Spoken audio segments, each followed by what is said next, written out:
एक लड़का शाम के समय ऑटो में बैठकर सफर कर रहा होता है। ऑटो की आवाज बहुत तेज होती है। लड़का शांति से ड्राइवर से कहता है, भैया आवाज थोड़ी कम कर दीजिए। ड्राइवर बात को गलत समझ लेता है। धीरे धीरे बहस शुरू हो जाती है। रास्ते में कुछ लोग रुककर देखने लगते हैं। माहौल तनावपूर्ण हो जाता है। तभी वीडियो अचानक ब्लैक स्क्रीन में चला जाता है। स्क्रीन पर हेलो, कैसे हो एवरीवन। तो मेरा नाम बंटी है। तो आपसे मैं उम्मीद करता हूँ आपसे बढ़िया होंगे। तो आज हम चर्चा करते हैं रीनू कश्यप की और सोनू कश्यप। तो इस समय जो है बहुत ही गंभीरता की बात है ये, और इस चीज़ को लेकर हम इस पर चर्चा करेंगे कि कैसे क्या हुआ और कहाँ पे क्या क्या सिलसिला था, क्या उसका माजरा था। तो एंड तक देखिए वीडियो को और स्किप ना करें।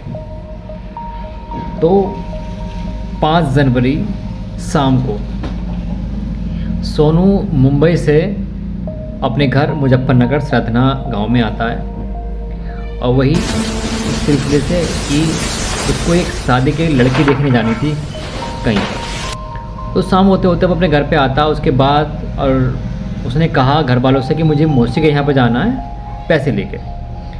तो वो वहाँ से अपने घर से मौसी के यहाँ पे निकल चुका था। तो रास्ते में उसने एक ऑटो पकड़ा अपनी मौसी के यहाँ जाने के लिए।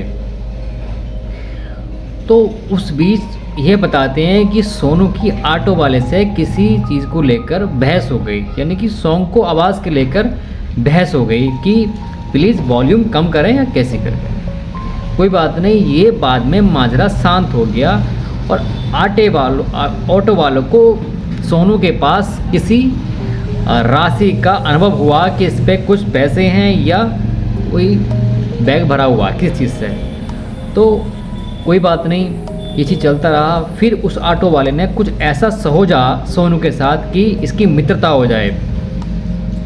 तो उसके बाद ये दोनों आपस में फ्रेंडली बातें करने लगे, मित्रता हो गई। तो जो राणा साहेब की मूर्ति लगी है वहाँ पर, जो चौराहा है, तो वहाँ पर एक इंग्लिश की दुकान है, इंग्लिश शराब की दुकान है। वहाँ पे उन्होंने एक साइड को ऑटो लगाया और वहाँ से दारू ली।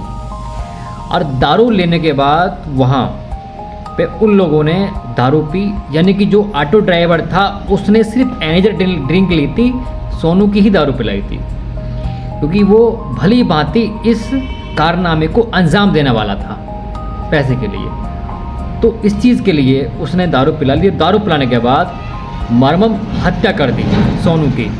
अद्दों से ईंटों से उस पर वार करा उसके माप, और उसके बाद पेट्रोल या डीजल से उसके ऊपर टड़क के उसमें आग लगा दी।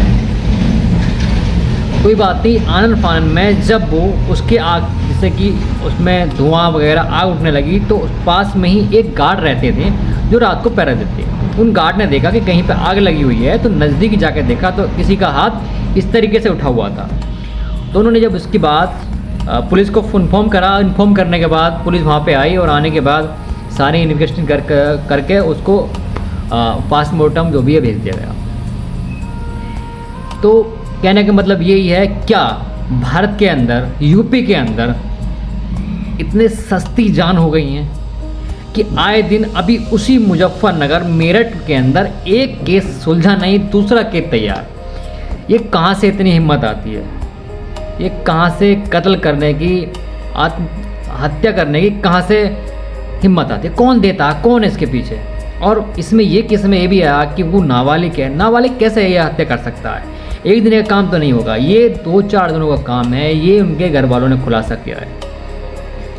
अब इस पे नाबालिग पे ना कोई अभी एक्शन है, ना कोई रिपोर्ट सामने आई है, क्या हुआ है क्या नहीं है। सांसद, बड़े बड़े लोग उनके घर तक जा रहे हैं और फिर भी कोई ऐसा एक्शन नहीं है। तो भारत के अंदर ये हो क्या रहा है कि ये बिना बात के किसी की हत्या कर देना, जब चाहे किसी को मार देना, कुछ भी करना, कहाँ तक ये सही है? क्या हो रहा है देश के अंदर? इसके अंदर क्या और गुनहगार हैं? जनता, नेता, पुलिस प्रशासन, यहाँ का कानून।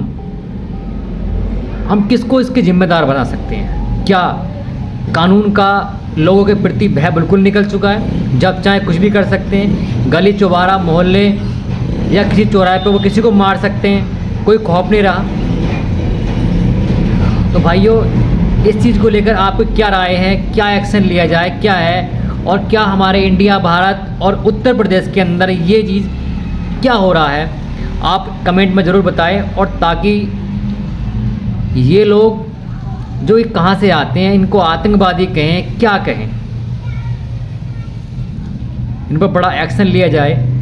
और इस वीडियो को ज़्यादा से ज़्यादा शेयर कर दें ताकि और लोगों को पता पड़े कि हमारे ये उत्तर प्रदेश के अंदर, इंडिया के अंदर क्या चीज़ चल रही है। तो नमस्कार भाइयों, मैं इसी वाणी से इस वीडियो से विदा लेता हूँ। तो मिलते हैं अगले वीडियो के लिए। जय हिंद, जय भारत।